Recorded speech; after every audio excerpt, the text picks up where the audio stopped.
My name is Clara Bennett. I am 58 years old, and for the past 20 years, I've worked as a senior executive at a multinational company in Seattle. To most people, I'm just another quiet woman who keeps to herself. They see the small apartment, the old car, the modest clothes, and assume I live an ordinary life. What they don't see are the contracts I sign, the departments I run, or the lives I've built through sheer determination. I've never needed to show what I have. I just needed to live peacefully. My son Lucas doesn't know everything about me. He knows I work in an office, that I'm comfortable, but he's never seen the numbers or the scale of what I do. I wanted him to grow up without depending on money, to understand that success means nothing if it costs your character. When he got married to Samantha Reynolds 3 years ago, I saw how much he wanted to fit into her world, a world of luxury, noise, and people who talk too loudly about their wealth. One Tuesday evening, while I was finishing up a report, Lucas called. His voice sounded tight, polite, almost formal. "Mom, Samantha's parents are visiting from New York. They'd love to meet you. We're having dinner at La Maison downtown this Saturday." Something in his tone made me pause. It wasn't excitement, it was nervousness. I asked, "Do they know anything about me?" There was a short silence before he said, "I told them you work in an office and that you like simple things." Simple. That word lingered in my mind long after we hung up. My son, the boy I raised to see value beyond appearances, now feared I might not look impressive enough. That night, as rain drummed softly against my window, I made a decision. I would meet them exactly as they expected me, to be plain, unremarkable, and visible. I didn't want revenge. I wanted truth. I wanted to see how they treated someone they believed had nothing to offer. And maybe, just maybe, I wanted my son to remember who taught him what real worth means. Saturday arrived wrapped in gray clouds and drizzle, the kind of quiet rain that seems to wash everything clean. I woke early, brewed coffee, and stood before my closet. Rows of tailored suits hung beside plain sweaters and faded dresses. My hand reached for a simple navy one, soft from years of wear. It wasn't elegant, but it was honest. I tied my hair back, slipped on old flats, and looked in the mirror. The reflection staring back wasn't the executive who managed millions. She was just a woman, ordinary, unnoticed, and perfect for tonight. The taxi ride downtown was slow, the city shimmering through the rain. I watched as couples hurried under umbrellas, people ducked into warm cafes, and the lights of Seattle began to glow against the wet streets. When the driver asked if I was meeting someone special, I smiled faintly. Something like that. La Maison was already buzzing when I arrived. Waiters moved gracefully between tables, laughter floated over clinking glasses, and the air smelled of rosemary and expensive wine. Lucas stood near the entrance, checking his watch. His face softened when he saw me, though his eyes carried a flicker of concern. "Mom, you look nice," he said, his voice tight with politeness. Samantha greeted me with a brief hug, careful not to wrinkle her dress. "So glad you could make it, Mrs. Bennett." Her tone was kind but distant. Then came her parents, Veronica and Charles Reynolds. They were exactly as I imagined, elegant, confident, and used to being admired. Veronica's diamonds sparkled as she offered her hand, her smile smooth and practiced. "It's such a pleasure to meet you," she said. "Samantha tells us you live quite simply." I nodded, matching her smile. "Simplicity suits me?"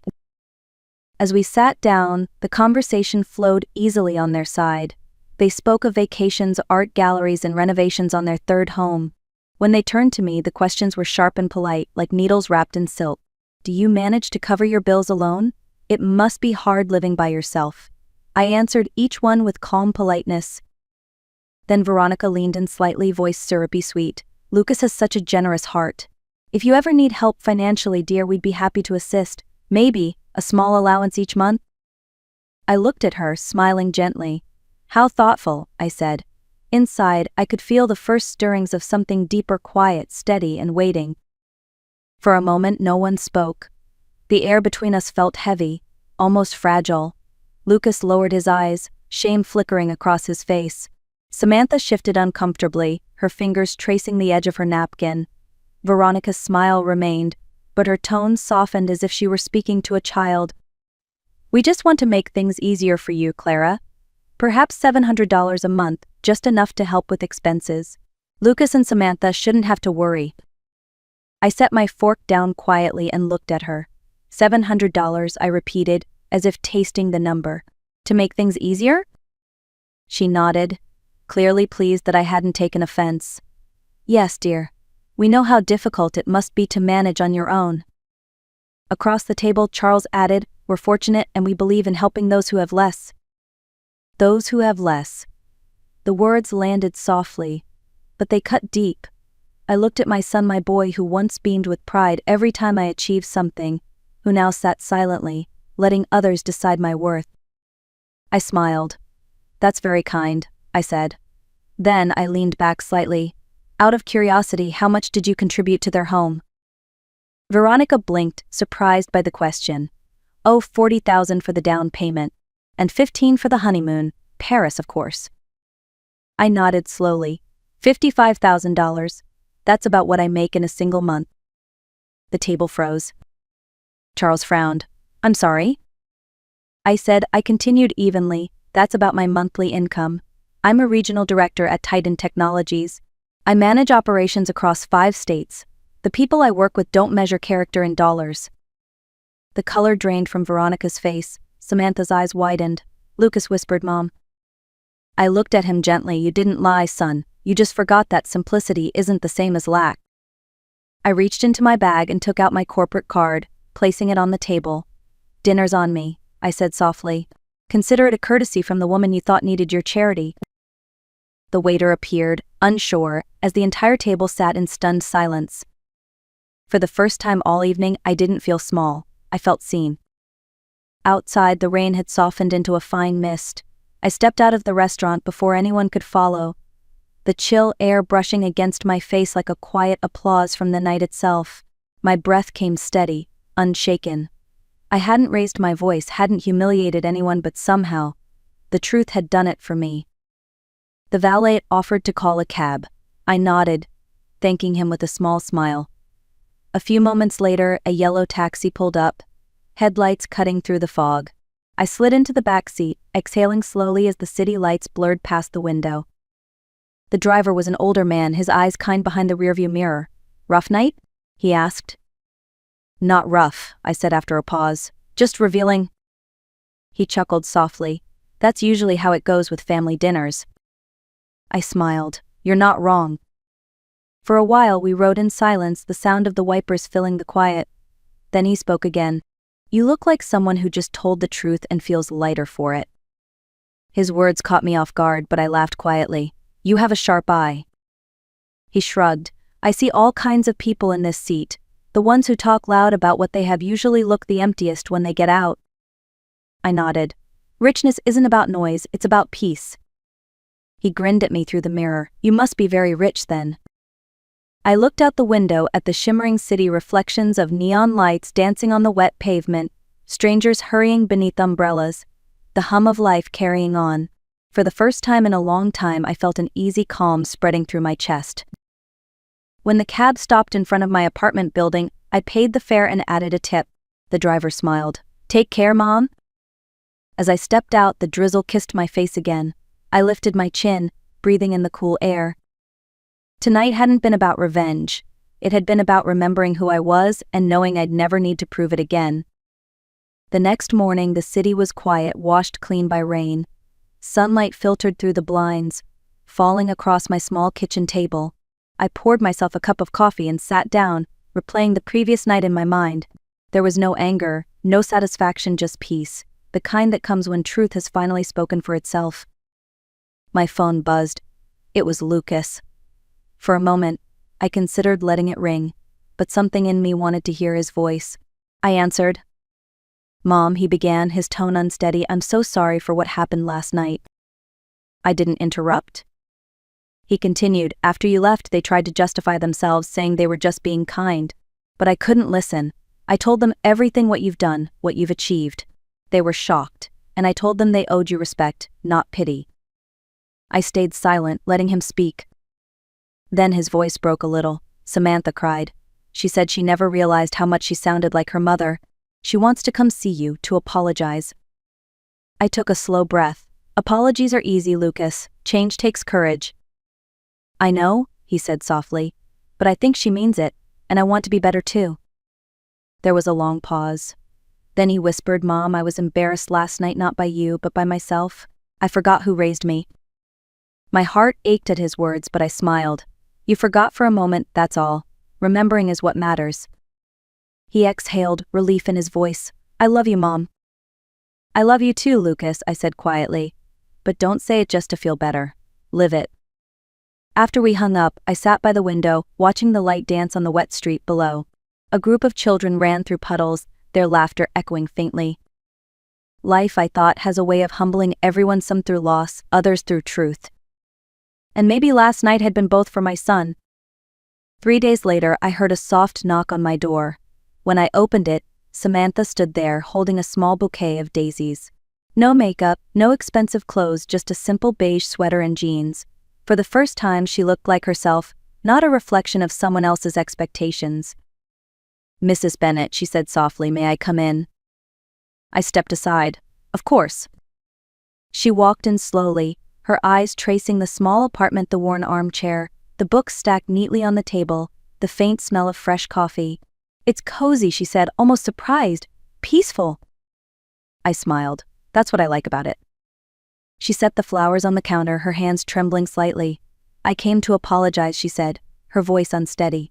For the way I treated you and for what I allowed my parents to say. I grew up thinking money defined respect. I didn't realize how wrong that was until I saw you last night, calm, proud, unshaken. I watched her carefully. It's not easy to unlearn what you were taught, I said, but it's brave to start. Tears filled her eyes. I want to change. I don't want to be like them. I don't want Lucas to be ashamed of kindness or simplicity. I nodded. Then begin by listening more than you speak, and by valuing people for who they are, not what they own. The rest will follow. Samantha took a deep breath and looked around the room again. I see now why Lucas loves coming here. It feels safe. For a moment, neither of us spoke. The silence between us wasn't awkward, it was healing. Then she said softly, I hope one day you'll forgive me. I smiled gently. Forgiveness doesn't need time, only understanding. You've already earned it. When she left, she hugged me, genuine, warm, real. I watched her walk down the hallway, lighter than when she arrived. As I closed the door, I whispered to myself, maybe tonight, I wasn't the only one who found peace. Weeks passed, and life settled into a quiet rhythm again. Lucas and Samantha began visiting every Sunday. Sometimes they brought groceries, sometimes just laughter and stories. There were no more awkward silences, no careful performances. It felt natural, like family should. Samantha had changed more than I could have imagined. She no longer wore the mask of perfection.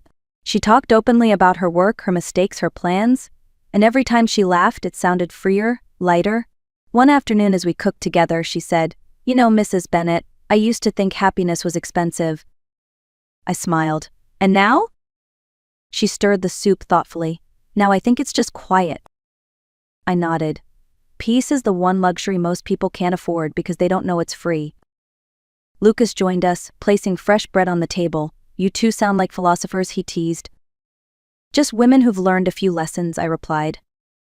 After lunch, we sat by the window watching the light fade over the city. The air smelled faintly of rain, and for the first time, Samantha reached for my hand. Thank you, she said simply, for not giving up on me. I squeezed her fingers gently. We all stumble when we confuse wealth with worth. The key is to recognize the fall and get up wiser. She nodded, smiling through glassy eyes. I'm learning.